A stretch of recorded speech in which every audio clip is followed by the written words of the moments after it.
real blue. We've got you.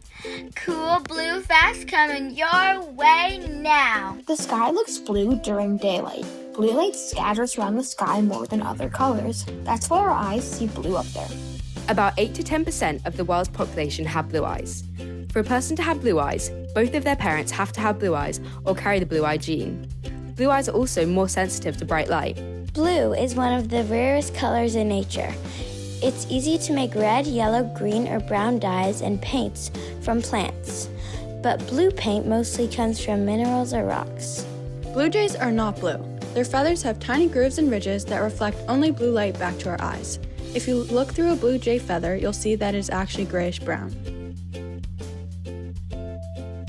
Olive-winged butterflies are the only animals in nature that produce their own real blue pigment. Sapphire is the September birthstone. The blue gemstone symbolizes wisdom and loyalty. Sapphires were historically worn by royalty because the precious gems were thought to give protection to the wearer. Blueberries are the national fruit of Canada. The fruit has been harvested by indigenous people for thousands of years. Blueberries are considered brain food because they are a great source of nutrients that are good for your brain.